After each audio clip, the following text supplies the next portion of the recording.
Oh, welcome into the Russ Joy Show. I'm Russ Joy. You figured that out because you're smart. It's also the name of the show. And friends, Romans, countrymen, lend me your ears. And boy, if there are times on this show where you're like, Russ, you're overloading my eardrums, I don't know if I can handle any more. I've gone and found the quietest, calmest, most level-headed human being in all of Philadelphia sports media, whether you want to talk podcasts, YouTube, short-form content, radio. I brought on a guy who's going to help kind of level set here. Where do we feel in March about each of the teams in Philadelphia? And I welcome him now to the show. Brodes is here. Brodes, how you doing? Hello. Thank you for having me. A demure, a melancholy start to the show. It's great to have you here. How are you? I was thinking about starting an ASMR channel, honestly. I wonder how that would go. I'm great, dude. I don't feel like, what kind of sounds would you do on that ASMR channel? Probably some mukbangs. You know, as I sit here with my coffee, maybe I'll make some chewing noises and really soothe the soul. No. How long is it going to take me to regret this? Hey, on a positive note, Amadeo, video guy Amadeo, who does your stuff, does my stuff. Does he now like get to double dip on this content? Do we now like, does it run everywhere? Does he now feel like because he's editing for one that he doesn't have to do for the other? This actually might be his best case scenario. I don't know. Yeah, listen, I don't know. Sometimes it's 3 a.m. and I'm like, yo, dude, I just posted a video. What are you up to? I'm kidding. I'm not that much of an a-hole. But anyway. It's 4 a.m. It's 4 a.m. Not 3. You're not inhumane. By the way, did you realize that you're not even worthy of my actual studio? I did. Yeah. First of all, fuck you. That hurts. But second of all, it's okay. I know there's a lot going on. I'm going to pull back a little bit of a curtain here to people who watch and listen to the show. You and I have gone back a good amount of ways here. And I think you've hopped on a couple of shows. It might have been on Crossing Broadcast. It might have been here at some point. But you and I go back and forth a lot. I have long tried to convince you that joining me on It's Just Wrestling makes a lot of sense because we view pro wrestling in a different way. It would probably take over the pro wrestling podcast landscape. And like in fairness, I think you're kind of a bitch for not doing it. But I'm going to leave open the possibility that it happens someday. But you and I, interestingly enough, look at Philly sports sometimes in a very similar way, sometimes in a very different way. And then I feel like over time, we often just kind of come together. Even if we're on very polar opposites, we eventually come together. And the Flyers maybe are one of those things. I feel like it took a long time for you to kind of come to grips with what's going on, right? And so I'm going to start there. But, you know, I would be kind of remiss if I didn't point out the fact that, like, as we record the show, NFL free agency is swirling. GJ's gotten traded, so we'll get there in a little bit. But, like, the point of today's show is to just kind of take a litmus test, right? And to kind of get a feel for where you're at, where I'm at, where the people who can comment on YouTube, Facebook, and X, where they are right now on the state of each of these teams and how much confidence they have in the people that run them. So, with all of that said, I do want to start with the Flyers because I've noticed that you work for the station that doesn't have the rights to the team, and yet you're actively talking about the team more than the station that does have the rights to the team, which I always find funny. First of all, how have you not gotten fired for talking about the Flyers on WIP? And how are you feeling with about 20-ish games left in the season, very clearly a team that is going nowhere fast other than, hopefully, some good luck in the draft lottery? Yeah, so I haven't had a chance yet to see my boss since opening up my Friday evening show with the Flyers trade deadline. So we'll see what happens. Although, all jokes aside, they do love it. They do appreciate the fact that there is someone who could bring that ability to the airwaves. And truth be told, I had 8 hours Friday and Saturday on the air. 6 hours of that was Flyers calls, nonstop. Like, people were talking about. And then the next day, Saturday, Al Morgani was on, and the same producer who I had was producing Al Morgani with Tom Kelly. And he goes, dude, it's not stopping. It just keeps coming in. And it's like, that's great. They're talkable. So when it comes to the 20 games left, all right, so step one of the rebuild seems to be in place here, which is evaluate, get rid of the Farabees, get rid of the Frost. I still think there's some evaluation going with the Cam Yorks of the world, so there still is some evaluation going, but They stripped it down. They got 7 draft picks in the first 2 rounds of this upcoming draft. They did get a first for Lawton, which is pushed back a couple years, but this was what they told us they were going to do. They were really going to strip this down. Now it comes down to execution, which is probably the more difficult part. But Danny Briere, this is what bothers me over the long haul here of the Flyers is it's always old school guys, Homer, and then, we have Bobby Clark, and then it's Ron Hextall. I can't do this. And then you finally go to Chuck Fletcher, who's outside, and that sucked more than the people who were actually here. So then you go back to Danny Briere, and everyone goes, oh, it's another old school Flyer. But I respect his journey more to get here. He was intriguing with the Canadians. Maybe he would have got hired by the Habs. It seemed like he did the work to earn the job. So because of that, I'm not just tied to the old school Flyers. I'm actually willing to give him more of like an open opportunity here to swing me. So I have faith in who's in charge. I have faith in Danny Briere and Keith Jones. It seems like they know what they need. They stress a 1D. They stress a 1C. If I got guys up there who aren't stressing the importance of those 2 positions, then I'd probably have more worry. They know what they need to be successful. So it just comes down to execution. But it seems like the path is there. They just got to actually knock it out of the park. Your thoughts? Well, the interesting thing is, it's a difference between recognizing that they need those guys and then doing the Chuck Fletcher thing, which was effectively lie about those guys. Because if Chuck Fletcher were still here, make no mistake about it, this team would probably be trying to sell you on the belief that Sean Couturier is going to get healthy and return to being a 1C Selke finalist. And they would still continue to try to force this issue. They probably wouldn't have traded Ivan Provorov. And in that case, they would have tried to convince you once again that Provorov is going to be that number 1D. Chuck would probably come up with some bullshit model to show you that he is in fact a 1D when he wasn't. I agree with you. It's interesting because they very clearly understand that the talent isn't here. And I've had plenty of opportunities now to have conversations with those guys, whether on the show or off of it. And I feel significantly better with where they are at now versus where they were in January. Because in January, you and I would kind of go back and forth about this in text, but you kind of looked at it all right, you can't tell these guys to lose, which I think is fair. But I looked at it all along, the path here is clear. You need another Mishkov level prospect, and the only way to do it is through the draft. And so I feel significantly better now, I guess, that Farabee's gone, Frost is gone. They haven't really gone on to blossom yet in Calgary. They still may, who knows? But those guys are gone. Kuzmenko, you were able to flip for a 3rd-round pick, and Scott Lawton, for 18 months, it was Lawton is fetching you a high-pick offer. And it was interesting. Over on Press Row Show last weekend, we asked Danny about it. Did you ever have an offer that was close to the one that you got for Lawton, which, of course, brought back a first-round pick in 2027 and Grebenkin, who's forecheck, backcheck, paycheck.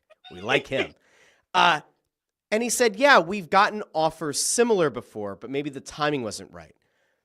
Which makes me, on one hand, I kind of want my head to explode because there have been things floated out there that there might have been a first-round pick in play in the past. But they ultimately held on to Lawton. They got him dealt. They lowered the ceiling, lowered the floor, the same shit I've been saying all year. And they very much appear to be on their way to, if not the annual 10-game losing streak, to a few losing streaks here that hopefully gives them the chance to draft in that top 4, top 5, and maybe get another good player. So where would you say your confidence level is in the Flyers right now? If we had to go on a scale of, I don't know, do you want to go 1 to 5? Do you want to go the star ratings? Do you want to go 1 to 10 so you have a little bit more variance? Well, let's go 1 to 10. 1 to 10 gives you a little bit more nuance. You can even use decimals or you can use fractions if you want. Where are you at right now, confidence-wise, in the Danny Briere, Keith Jones duo with their vision of where the team is now and where it's heading? Before I answer, is my Wi-Fi okay? Yeah, you're great. Okay. Just want to make sure. This office is weird. Anyway, let's pretend that didn't happen. I would say 7.5. Ooh. And I want to say 8, but I think 8 would be a little too much. But 7.5 might not be 7.75. I'm in that rate. I do. Okay. Here's my worry. I know they're so obsessed with 1C that I really hope they don't do something stupid like go after Pettersson. I don't want them to get so obsessed. And Danny Briere did say that hey, maybe the timeline has accelerated a little bit quicker because they got Mitchkov over earlier. And so maybe they're into this decision-making sooner rather than later. And that man's not a 1C. So that's one thing that I am nervous about, is being so obsessed with it that you end up making a knee-jerk reaction move. Although they do seem to be more patient than not. I think that's Danny Briere's MO as I'm starting to learn about who he is as a GM. He does seem to be patient, which may end up benefiting you, or it can bite you in the ass sometimes too. Now that you're in the next wave of this, you got to be able to thread the needle. You know what I mean? You can't, when you're selling off assets, it's easier to just be patient and sell off at deadlines. But now that you're in that space where you got to kind of be aggressive and get cute and get creative, there's less time to wait, or else maybe you miss out on something. So that's where I wonder if Danny Briere is ready for that next step, which is threading the needle. But I'd say 7.5 is where I'm at. Is that fair? I think it's fair. I'm going to go 8.2, but I'm going to tell you why. Okay. I am not a corporate shill, nor have I ever credibly been accused of being a corporate shill. But I look at the deadline they had, and I start to think about, how do you go out and get that 1C? And it could be through free agency. It could be through a trade. How do you ultimately forge the relationships with players that make this place a destination again? And I look at two of the moves they made. Lawton had a horrible tragedy in the family. His father-in-law suddenly passed away. Where do the Flyers ultimately send him? Well, they send him to a place to give them a great package back, but they send him to his hometown in Toronto, which is huge. And a move that went very under the radar at the deadline was sending Erik Johnson back to Colorado. And on the surface, you go, Erik Johnson, you're 7D. Why do you care? Giovanni Smith, nobody cares. That is a move where you send a guy back to the team where he spent most of his career. That's a guy that you send back to the team that he wants to do anything he can to help that team win another Stanley Cup. It's a good human thing to do, because Erik Johnson wasn't going to play here. He's been a good soldier. Danny talked about it post-deadline, that he was a good soldier, and they're just trying to do right by the player.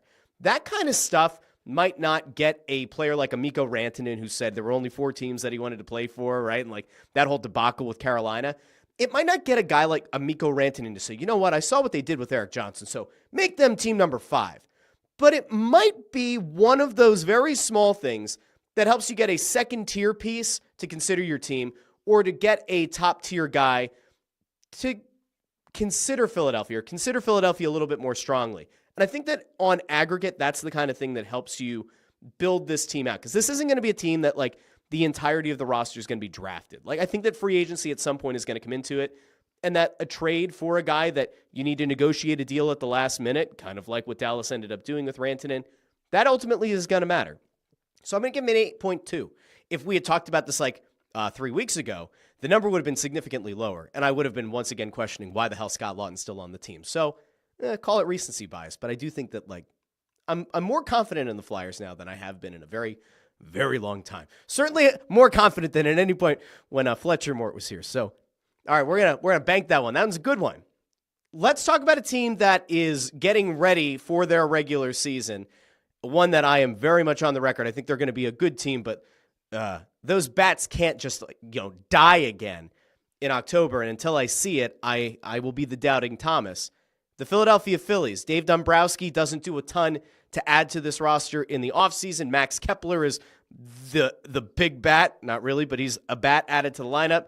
They bring in Luzardo, who has some injury concerns. They don't deal Ranger Suarez. Alec Boehm and Nick Castellanos are rumored as guys that could have been moved. Team is largely similar. Team has underperformed. Schwarber was on your station on the morning show saying we came up short. Where are you at with Dave Dombrowski, who I like to refer to as Timu.com Mr. Rogers? Oh,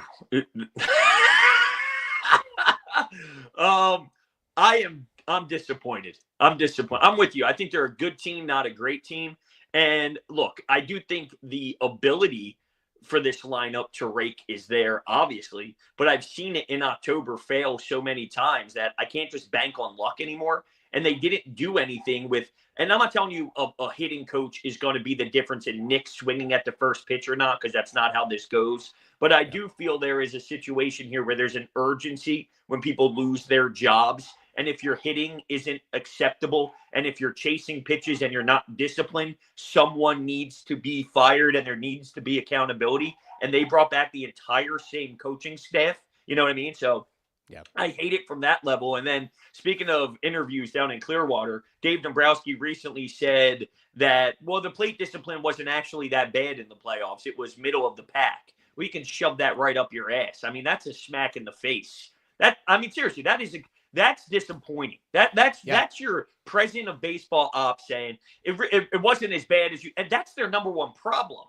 So as I bring up the Flyers, right, and I say they know they need a 1C. They know they need a 1D. Here's Dave Dombrowski staring at the biggest problem in the face, which is their plate discipline, and he's not acknowledging that that's an issue, whether it's based off of keeping the hitting coach who was supposed to bring us Juan Soto, and that didn't happen. That was the only way it would be cool if we kept him, is because his boy was Juan Soto, and that would bring him in.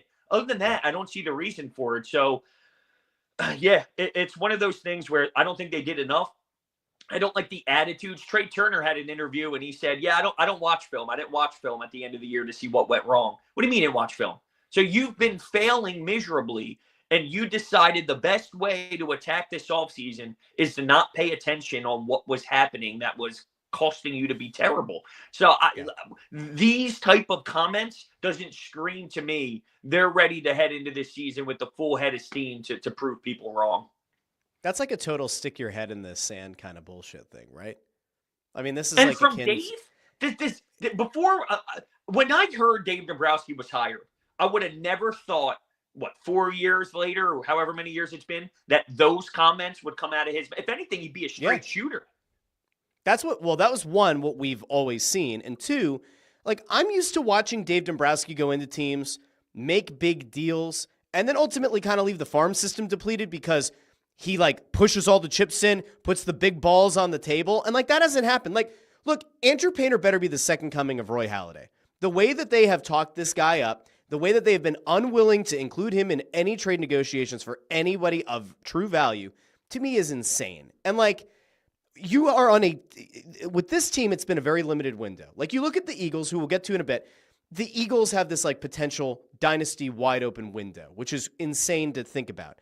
But like you look at this Phillies team, there is a finite period of time where JT Realmuto, Kyle Schwarber, Nick Castellanos, and Bryce Harper are all going to be at the peak of their powers. You can argue that in the case of at least one of them, they may be on the downside of the peak of their powers. So you theoretically have maybe missed that 2-year window where all of those guys could be firing on all cylinders to bring in one more bat to make this lineup slump-proof. Now, maybe Turner was supposed to be that guy.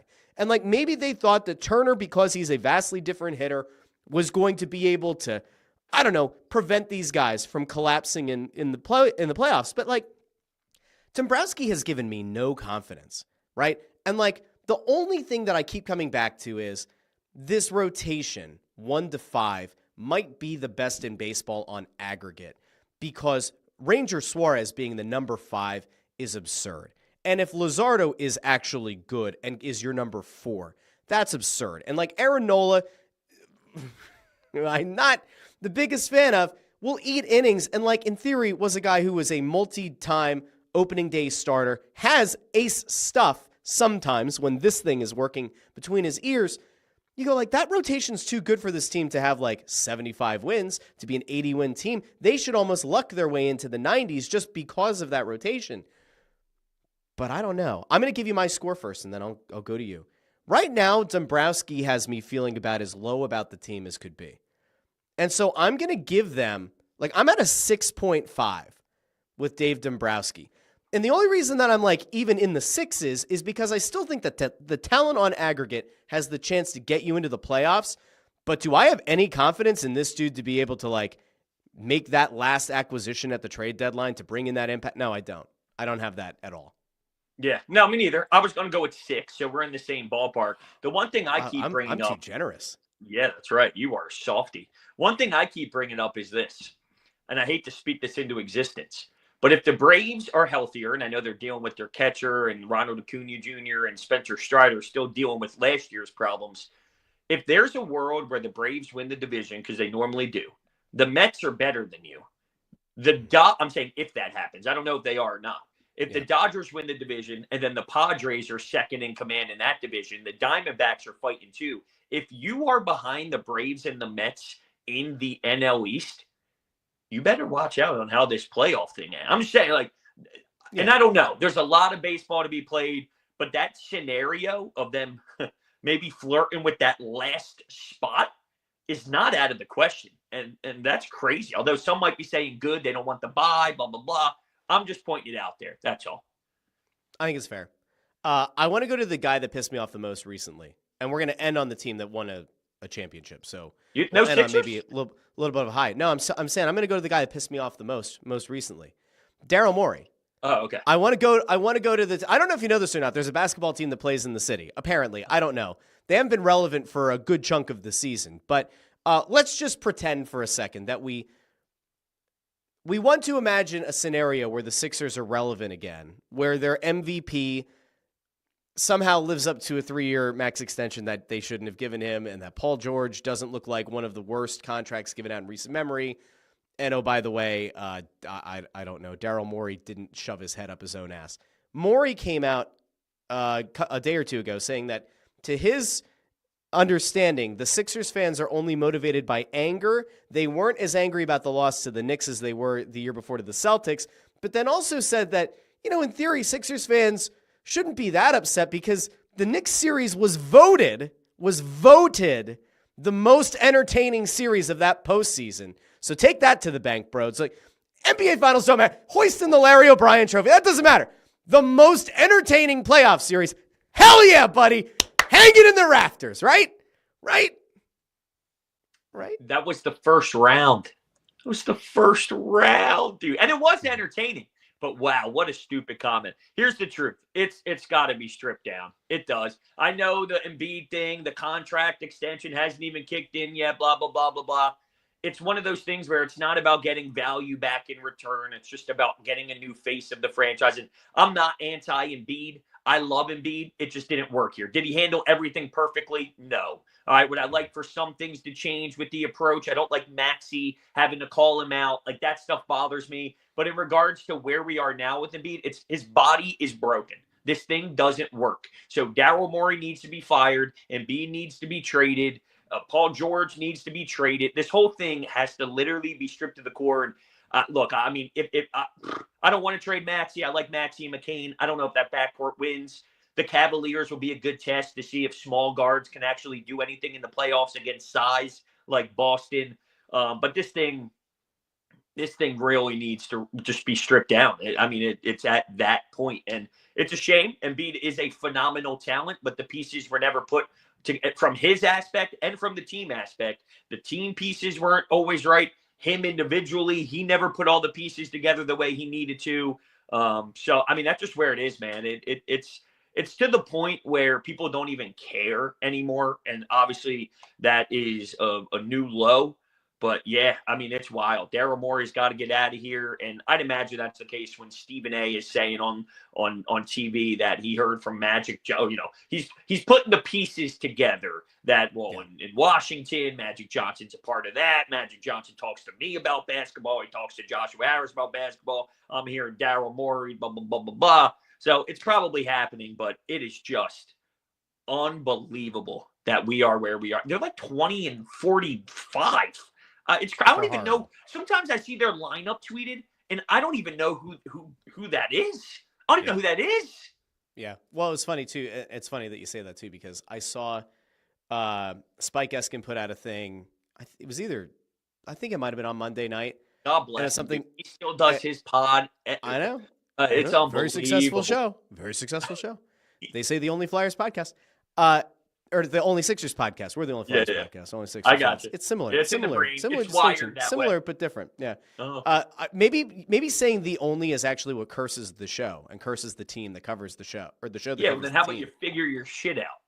I know. I probably should. I think he put out something like the Sixers Raptors starting lineups when you eventually see them. If anybody can actually figure out who any of those players are, it would be practically a miracle. If any casual fan could even identify who any of the players are. So that's great. It is a brutal season, and I always make no mistake of the fact that the Sixers are the team that They pull on my heartstrings. That was my connection with my grandmother, with my baba. So, like, I shall never be an objective observer of the Sixers unless I were hired to cover them, in which case I'd have to be.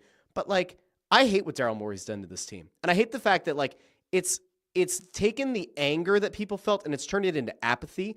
And there's no real hope unless the Sixers really do fundamentally tank and get that top 6 protected pick, and then they restart. But there's no fucking chance that it should be with Daryl Morey in charge. I keep saying Bob Myers built the dynasty out in Golden State, has a relationship with Josh Harris from the Commanders hiring process. There you go. Like, it is right there on a platter for you. So as of right now, I have a flat-out 0 in confidence for the Sixers front office, president of basketball ops. Do I believe that the team has more hope? Yes, because Maxey and McCain, this top 6 pick, if Joel Embiid can come back and be your third option or something, come back to 75%. Cool. Trade Paul George, because you know that there are always teams looking for stars, even if they're broken down and useless, like it appears Paul George is when he's not trying to, bite his wife's bosom, we'll say, on spring break, which, you can't blame the guy. But I have no faith. Where are you at? What number would you give Daryl Morey in this team? Yeah, it's a 0 for sure. There's no doubt about it. The funny part is, out of Embiid, out of Paul George, out of Ben Simmons, out of all these names that we have heard over the years, I'd take James Harden in a heartbeat. I would take James Harden in a heartbeat. And that's sad. I'm not saying this proudly, okay? I'm just telling you, out of all these names we talk about, it's funny. That guy took a lot of heat, and very reasonably so. But I'm just saying, out of all these guys, James Harden's still putting up fit. Now, he'll probably lose in the playoffs. He's putting up he's 22 points a game, almost 9 assists a game, and like 6 rebounds a game. Like, he doesn't suck. He never sucked, Yeah, James Harden.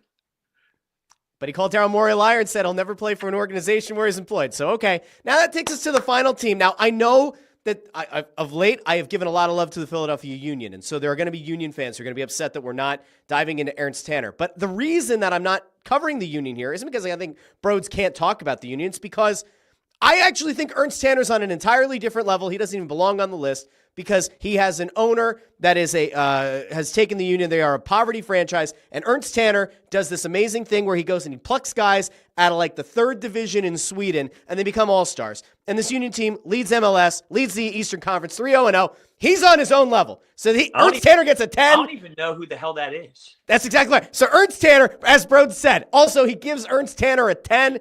He breaks the scale. All right, so that takes us to, well, they have different sporting director. They have different. What's the name? Okay. What's the name? It's a sporting director. Sporting director. It's funny too because Ernst in German means serious. No, sporting director. Ernst actually in German means serious. So he is a very serious Tanner. He's not to be made. He's also German. Anyway, let's go to the last team. Last team is the one that happened to hoist the Lombardi for the second time in recent memory.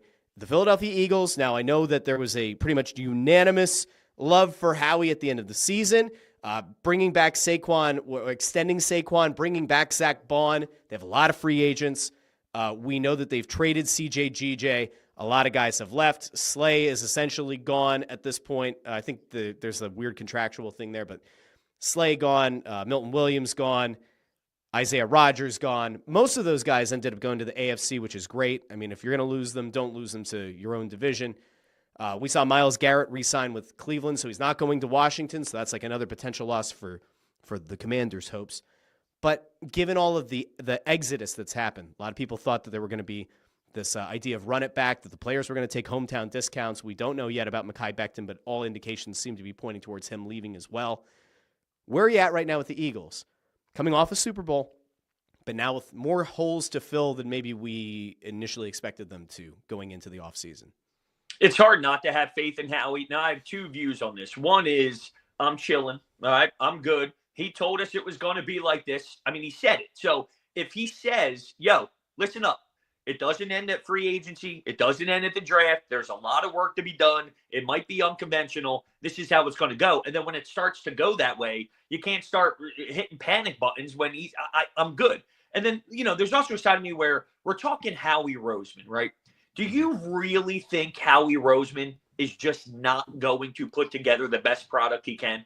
And from a very base vanilla view, is Howie Roseman really going to go, you know what? I don't care about being competitive this year. That would never happen. So knowing that, I have faith in it. Now, part of me does wonder, the biggest magician in the world with manipulating the cap, we might live in an era where even the best to do it after winning a Super Bowl might have some difficulties. That's like the other side of me, where as much as I trust him and he can do no wrong, sometimes he can, but he's very good, hit rate's good. There may be a truth to, this is just the nature of the beast that you have to accept. So he'll put together a competitive team. Maybe Ringo's not good enough at outside corner to win a Super Bowl, but if you go and re-sign Zach Bond, if you look at where we are with AJ and you pay the left side of your line and you have Lane Johnson getting restructured and, you're looking at all these things and you draft Quinion and Coop and Jalen Carter and down the road they need to get paid, but you can't wait until the end of their contract to pay them. You got to pay them earlier because that's how you manipulate the cap over the long haul. So that's part of the next step of the process. So when you look at all of it in totality, maybe. And look, last year people looked at this defense before the year started and thought they're going to be middle of the road. And then you signed Bryce Huff and you went, wow, this is great. And the defense didn't even use Bryce Huff. So you're reacting to the Bryce Huff news like it was great. It didn't even help out. And then those guys who you thought would be middle of the pack was number one in the league. So I just, Howie has earned so much wiggle room. It's not even funny. And I'm just resting on that. Whether it's fair or unfair, that's kind of how I view it. I think you're a little bit generous. This is actually where you're going to probably be more generous with your number than I am. Okay. I am not an ungrateful guy, and I am very happy that I got to experience 2 Super Bowl wins. And I'm very happy that I got to experience that with 2 out of my 4 kids stayed up all the way through the end of the Super Bowl with my wife and I. And so that's a nice core memory, and I'm grateful for that. And at the same time, there have been blind spots with Howie and with roster construction. And now I'm not saying that Zach Bond was a fluke, right? But Zach Bond was never the level of player that he was until last year. And I put a lot of that on Vic Fangio for being able to get the most out of him. Will we see the same level of player in Zach Bond next year? I don't know. I would almost like to believe, if I'm going to be as optimistic as possible, I want to believe that Milton Williams got paid. Josh Sweat got paid to be Jalen Carter. You can't. Yeah. You know what I mean? Josh Sweat got paid.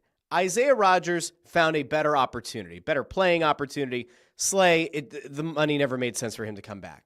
There's a big part of me that wants to say Fangio is the guy that you rely on here. And that if Fangio really believed that you couldn't go back to the Super Bowl without Josh Sweat, I think Howie would have figured out a way to bring back Josh Sweat. So there's part of me that looks at it and says, I believe in Fangio maybe more than Howie when it comes to the personnel. I just don't know if you can get lucky 2 years in a row. There are going to be so many more young guys that are now going to have to take a step up unless you go out and get a guy through a trade. I now worry with CJGJ especially. We saw the difference between making a Super Bowl with him on that defense. He leaves, he goes to Detroit, helps them kind of find that swagger. They bring him back, they win a Super Bowl. It's not to say that it was all CJGJ. Maybe he drove Fangio insane, and that's part of why he's not back. We don't know. I'm sure somebody will write up, maybe Tim McManus or Jeff McClain, somebody will write up a big story about it after the fact, and they'll do the full breakdown of why CJGJ is gone. But there's part of me that worries that when you let so many guys go at once, that you're almost tempting fate. You're almost smelling your own brand, and you believe that you can get it done with anybody, and that's where I worry. A little bit too much turnover. But I don't know, and this is where I would debate that is, I don't think there's a world where you can bring everyone back. I don't think there's a world where Milton Williams, Josh Sweat, CJGJ, Darius Slay, all these names that you want to bring back, I don't even think that's humanly possible. So I think that's just the nature of where the team is after they won. Guys are going to get paid. Clutch Sports hoodies with Milton Williams on the day after they win a Super Bowl. That's a statement. So I don't even think that is plausible for Howie. Now, maybe Isaiah Rodgers, but if your team it falls apart because you didn't keep Isaiah Rodgers, then your team isn't where you need the staples. Jalen Carter's the staple. Quinyon Mitchell's the staple. There are staples, and then there are the rotational pieces or the starters who aren't elite players, but they're solid starter. That's Josh Sweat in my eyes, right? A solid starter. He's not game. I did in the Super Bowl, but over the long run, no one's going circling Josh Sweat saying that guy can't beat us today. No one does that. So you get the staples, and then you constantly kind of have to replenish the role players and the starters, and that's how you have to build. And I think the Eagles are doing a good job with that mentality. That's at least how I view it. To be clear, I didn't expect or want them to keep all those guys. Like I assumed Williams was gone, Sweat would be gone. I look at the secondary because that's where like Quinyon and Cooper stepped up in such a big way and were so impactful immediately that when you look at that turnover where you do lose Slay, CJ, GJ, and Isaiah Rodgers, who like, look, in fairness, how much of an impact did Isaiah Rodgers really have defensively? Debatable. And I'm not going to stand here and say like, oh, James Bradbury's a huge loss. From a locker room perspective, it seems like Bradbury was like a fantastic vet in that room. But like, I worry about losing all of that veteran leadership.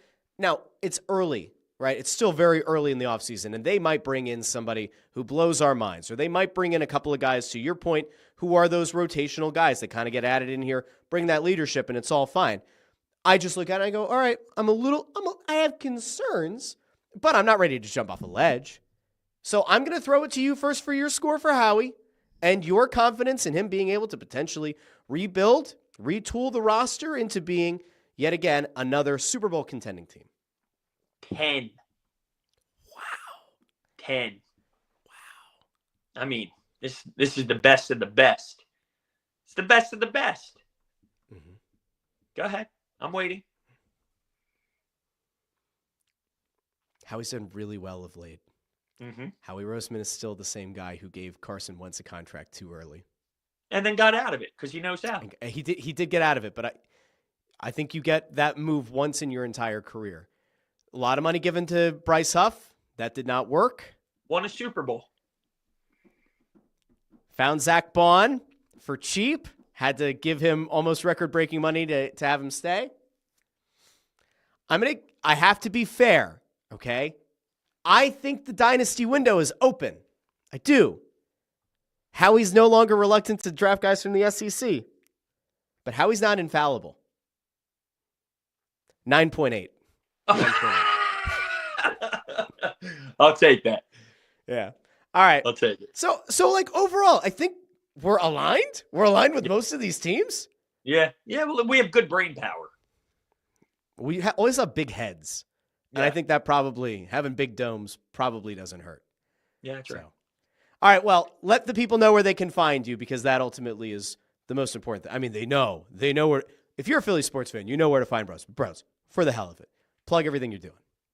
Brodes Media on YouTube, Brodes81 on Twitter, WIP at random times. Whenever you turn it on, it could be 3 a.m. I'll be screaming. 6 p.m. I'll be screaming.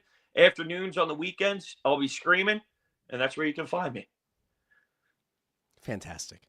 I want to thank everybody who joined the show today. I want to thank Brodes for joining the show. You can find this show on YouTube, Facebook, and X, The Russ Joy Show. And you can find it on Twitter, also on TikTok and Instagram, and everywhere else. And in podcast feed, Apple Podcasts, Spotify, Pandora, Amazon Music, wherever you get your podcasts. So until Friday at 8:30 a.m., I will see you then for the Russ Joy Show. But until then, I've been Russ Joy, but you knew that already because you're smart. It's also the name of the show. Talk to each and every one of you later.